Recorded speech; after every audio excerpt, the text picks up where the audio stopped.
Welcome, everybody, to the Huddle, KGUN9's weekly streaming sports talk show. I'm Jason Barr, joined by Pat Parris. Pat, good afternoon. Hi, Jason. All right. Well, we got a special guest today, and he is Jim Monaco, the retiring Pima College athletic director. Jim, thanks for a few minutes. Jason and Pat here on the Huddle. Thanks very much, gentlemen. All right. So we're going to talk mostly, of course, about Pima. But since you're a big football guy, we've got a Huddle poll question each week that we put out. And this week's Huddle poll question is a football one. So we figured we'd include you on that and see what you think. All right. The Packers drafted U of A's Jordan Morgan at number 25 from Marana High School. Jim, would you say that's too high from Jordan Morgan? I based that on a little bit on the Packers fan reaction. I don't know if you saw when he got drafted. The Packer fan was like, whoa, wait a second here. Or number two, Packers are getting a good left tackle. They don't grow on trees. Or three, Bruno Fina, who went to Sal Point, is the son of John Fina, who was with those Buffalo Bills Super Bowl teams, went to UCLA, just hit the transfer portal. Or number three, Bruno Fina should transfer to U of A to take Jordan Morgan's place on the line. Which one would you pick, Jim Monaco, 1, 2, or 3? You know, I'll go with one. You do think that's too high? You know, and I let me clarify that. You know, when he was a senior at Marana, Right. we recruited him. And of course, a young man that big and everything else, you're just not sure. Of course, at JC, you'd only have 2 years realistically. He was a tremendous talent. You know, the Patriots were very big on him. I'm not sure if it's too high, but I don't think he had the season that puts him in the first round. I thought a high second round pick. You know, he's an amazing young man. He has a huge upside. Injuries, it might have been a little bit, but like you said, there aren't a lot of LTs out there. Yeah, no, that's an honest, answer, and I kind of feel a little bit the same way. I'm kind of going with 3. Bruno Fina should transfer to U of A. Hey, let's time to move on. But I tell you what, he graded out really well. Pat, he only gave up 2 sacks the entire year, and he did grade out very well. But you do have an ACL injury in there. And he went a little higher than he was supposed to, and they did have to explain the pick. Bill Belichick's coming on and defending the pick. So I can see a few picks too high, but I think Jim, Pat, what Jim is saying is it's not like he went, 2 rounds higher than he was supposed to, maybe high in the second round. Right. Maybe 10 picks. Right. Yeah. Maybe 10 picks. And Jim, what you'll learn about Jason's poll question is there's a little truth in all of them. So it kind of makes you pull towards multiple ones. And I got pulled towards all 3 as well. Maybe a few picks too high. Packers are definitely getting a good left tackle. We know that. Whether it was deserving the 25th pick, we can continue to debate that. And Bruno Fina, yeah, come on, of course we'd take him. So a little bit of everything, but I'm just going to go with Packers are getting a good left tackle. I'll go with number 2 because I think you can always throw out the window whatever the fan reaction is to a certain pick, especially when it's an offensive lineman. They never want an offensive lineman taken in the first round. I think they think they're going to get the next superstar in the first round, and they want it to be a skill position player. But I think it's a really good pick. They're never happy until their quarterback is laying on the ground, and it's because their left tackle didn't get a guy. Exactly. So, and what does Bill Belichick know? Come on. Raymond Polito is the offensive lineman who's supposed to take Jordan Morgan's place. He's huge, right? But they could always move him to the right if they do bring in Bruno Fina. Anyway, so the reason why we've got Jim on here is he's retiring as Pima's athletic director, 6 years in that role. I think anytime anybody retires, Jim, somebody asks, well, why now? So for you, after 6 years at Pima, why now? It just kind of beats you up. I was contemplating it. This is my second career. 43 years of never working 40 hours, it's double that. So it was just looking at the way health things, and right now got pretty sick over the winter. Thank God healed from that. My wife, same issue. So, we kind of like, look, we've paid a lot of dues, and only God knows how long you have, and I'm not going to keep rolling dice. Yeah, good for you, Jim. It's better to get it in time than too late, and figuring that out. And I know you put in a lot of work, and I'm sure Pima Community College will never be too far away from you. I mean, sure you'll you'll take some time away. But what do you think your legacy is there, and how good a shape you've left the program? I as far as legacy, the thing I'll take to the grave is that I couldn't say football. We may have kept it a little longer than we were going to because of the coaches and the kids that we had come in and being nationally ranked a lot of the time. But our GPA is the best it's ever been. We're sitting at 3.16 for all the student athletes. We've managed to upgrade a ton of stuff where we've been able to get the sponsorships that we've never had before. It's so hard. You use the term a legacy, and people have said what a great job I've done, but I don't think anybody gets accolades and thinks they did it themselves. And if they did, I think they're foolish. I have amazing people working around me. My job is to work for them, right? They don't work for me. And it's worked. And the biggest thing I took over when I took over was we're going to be a family. We're going to support each other. We're going to be at everybody's games. And if somebody's having a tough season, I expect everybody else to try to pick them up, not just the AD. And it worked. I was just lucky. They jumped into it, and our coaching staff is phenomenal. I mean, look, I could have left 3 years ago, and this department still could have run that well. That it was just, it's on cruise right now, and I think Kenny's going to do an amazing job. Ken Hockamy takes over as athletic director. We'll get to him in a second, but first, talk about what happened to some of your accomplishments immediately after getting hired. The soccer team wins the national championship. I remember interviewing you about that, and you humbly saying you're not going to take any credit for that, but you do deserve credit for some of the sponsorships with Chapman and Adidas. So what are you most proud of? What you accomplished? You mentioned the GPA, and I think, but what about on the field? What would you say you're most proud of? Oh my gosh, every team making the playoffs. The biggest complaint the college had was, do you know how much money it's costing us to send everybody to nationals? And I'm like, isn't that a great thing? You ended up hosting the soccer nationals then too, right? Twice. Yeah. Dave Cosgrove's won the national championship twice in my tenure. Track is now a national powerhouse, just finished 6th in the nation. They win the conference now, which we hadn't done in over 30 years.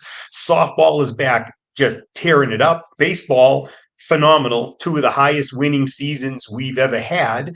And that's all the coaches. My job is, look, what do you need? What can I do? And if we don't have the money, where can I find it? Because we've been able to stay on budget, which is small for having the amount of sports we have and the amount of student athletes. So, I give myself some credit for that. We've been able to really work hard and stay in the budget because it was what do you need, not what do you want? If we have extra money, then what do you want? But, and everybody's done a great job with that. So athletically, I got to tell you, everybody wants to win national championships. But athletically, we're at the top of everything. And it's success breeding success in a lot of ways, right, Jim? You're talking about the track program and getting back to national power status. When I was, coming out of high school, 40 years ago, that was the place you wanted to go. If you didn't get a scholarship to the U of A, you were going to. There was just no doubt. And now you're back at that level for a lot of these sports, right? Yes, absolutely. And our transfers in have been incredible. I mean, we have softball players coming in from Big 12 and Pac-12 schools all the time. Our track kids, a lot of homegrown, a lot of just good recruiting. Our baseball kids, the same thing. Ken's recruited tremendously. And then look at our basketball programs year after year after year. And I know I'm out in the West Coast, but it's like the Celtics. When the Celtics won, it's just expected. And when they lost, it was terrible. The basketball programs are so good now. If they're not in the semis or the finals, you talk to the coaches, it's like they lost every game. So it's a culture that we've kept and that we've actually, flourished in, right? There's no, we're going to be good. No, we are good, and we're good on and off the field. And I'll say, secondly, that the thing I'm most proud of is the amount of community service our kids do. I don't know if there's a program in the country that makes their athletes do 20 hours of community service a semester. I know you said you wish you would be able to save football, but I don't know how savable it was. Looking back on this now 7 years later, how much of it was money, safety, or just the other teams in the conference getting rid of football and you can't play yourself each week, or one other school? Of those three things, how much in each one do you think it was? It was dollars. Money. It was dollars. It was money. Yeah. So hey, I'm not employed anymore. I can say whatever I need to. There's, we were actually in the men's room at Arizona Western when Maricopa was pulling out, and we had a conference. It was going to be NIMI was going to come back, New Mexico Military, Pima, Western Eastern, Snow, and Air Force was going to join as a permanent member. So we were going to do home and homes, and it may have cost a little bit more money, but it would have been a great 5-team conference. It's been a powerhouse. I mean, every year there's only 8 or 9 junior college bowl games. And my last year, 5 of us went. So it would have been great. But what it came down to was dollars. It's an expensive sport. We don't have a facility. We now upgraded the soccer field, so now it's a stadium. But we had to pay to play at Keno, and it became a very expensive thing. They tried to use safety. We had an awful lot of back and forth about that, and I think we did a great job Lee did presenting that. mention that. He did say, I think his quote was, "I don't want kids coming back 30 years later with brain damage." That's not a terrible statement. I don't think anybody does, but look at my career ended because my knees were busted out 3 times, an ankle and a hip. So, I mean, it had nothing to do with my head, although some people would argue the point that I'm not really normal, but anyway. Jim Monaco, retiring athletic director of Pima College. Pat, go ahead. Yeah, I just want to know, we've seen the landscape change so much on the, Division I level, especially in the NIL and the, transfer portal. What has it meant, or has there been a big movement or change for the junior college level? What have you been seeing? Well, I'll be honest with you. I am not a fan. So we've had a couple of people approach us in the past about a possible, nothing huge dollars, but I have a really hard time of having a coach, and I don't think we would, but having a coach pick a young man that makes $2,000 or $3,000 and the rest of his teammates make nothing. So it was hard, but I will say this, because of what's happened, even in high school now, junior college is one of the only amateur leagues now there is, because there is no money. Interesting. Yeah. I mean, ESPN 2 or 3 or whatever they put us on now, when they started putting live football games on, they charge you $2,500 just to come in. So it's not like they pay to come in and film a game. You pay them to get on TV. Yeah. Wow. All right. Here on the Huddle with Pima retiring athletic director Jim Monaco, Jason Barr, Pat Parris. Jim, all right, let's talk about Ken Hockamy, introduced today as Pima's new athletic director. He's been the baseball coach, recently won his 200th career game. There he is earlier today being introduced about a half a mile from where he went to high school at Rincon High. What does Ken Hockamy bring to Pima College? And Kenny is a fierce competitor who demands on and off the field. I mean, when you have a team of 40 some odd young men and your GPAs are in the 3.2s and his kids are never in trouble, they're always winning. He is a very driven person, and the both of us have that going for us. However, Ken is a much more, and I've said it a couple of times, analytical person. He needs to have that in order to bring our athletic department up. We're at a very high level, and he is the one out of everybody. And we had 47 applicants for this job around the nation. And he knows the culture. He loves the community. He's a Tucson guy. And, even though I might not be from here, this is my home. I've been here 35 years. My kids all grew up here. My kids all played ball here. They went away to college and played ball and came back. So my real belief is we have the people here to do the job. Now, I know they have to go out and they need to make it look, but when you have somebody this good in your backyard, what are we changing? He already knows what's going on, and he's gonna bring it up because he's a very analytical guy. He uses the strategic plan, and I've given him a bunch of projects over the last year, as you should do, and try to bring people along. And Ken's he's lights out. He's lights out. He's going to be amazing. Master's degree in education from NAU. Yeah. Yeah. Pat, go ahead. Yeah, Jim, I was going to ask you, you mentioned you had him do some projects along the way over the last year. Are there 2 or 3 things that you left him with of, you do what you want to do, but these are the things that I was working on or that I'd like to see happen as the landscape continues to change? Actually, 3 of our projects are not even started because they were capital projects. So we got that money given to us, but I put him in charge, and they're going to be all brand new backstops for baseball and softball with stone bottoms, and it's going to be gorgeous. They're going to extend out, brand new batting cages. So that project is like a 2 or 3 month project because it's huge.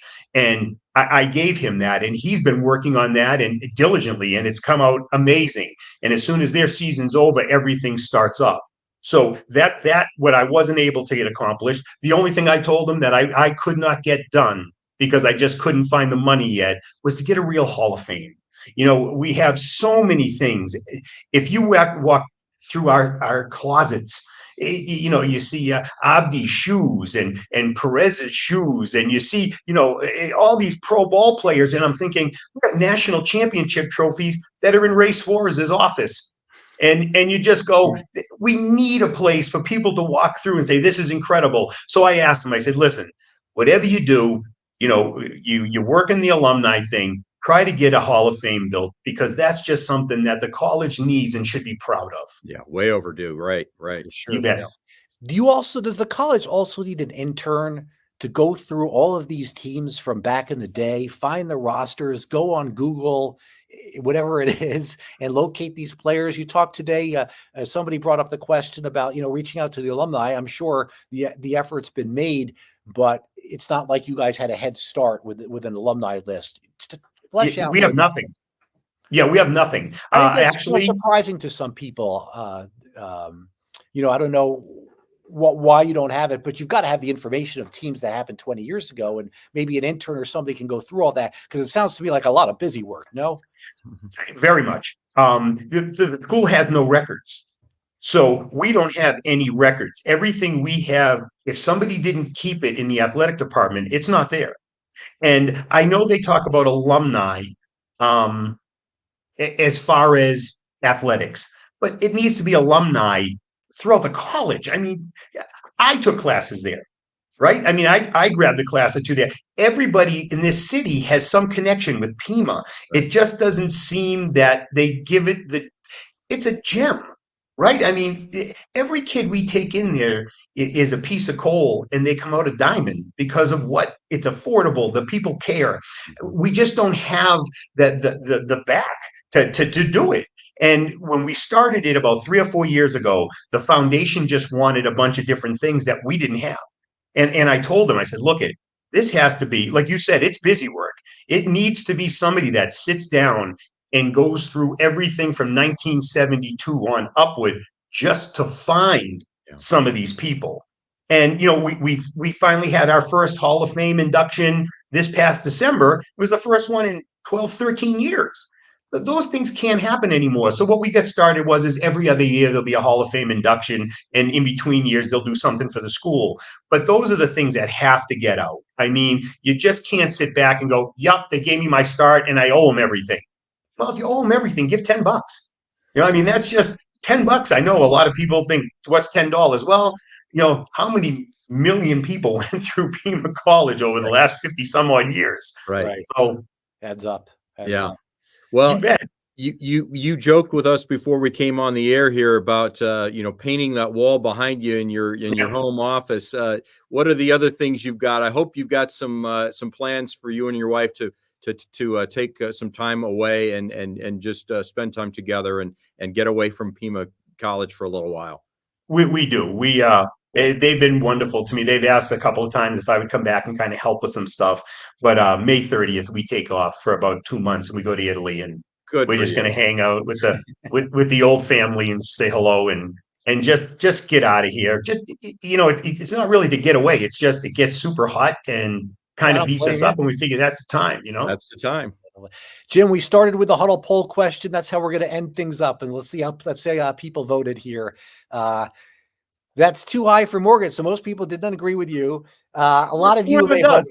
Hey, Jim, there's a lot of U of A homers here. I try to balance that. Are you kidding? They're the same as my wife. That's about 7% is what I get here too. Even recruiting. 23% said would be Bruno Feeder's transfer to U of A, but yeah, a lot of homers. Hey, Jim Monaco, retiring Pima College athletic director, was the football coach before that, also spent a long time as a police officer as well. It's been a heck of a career, and enjoy your retirement. Thank you so much for a few minutes here on the Huddle with me and Pat.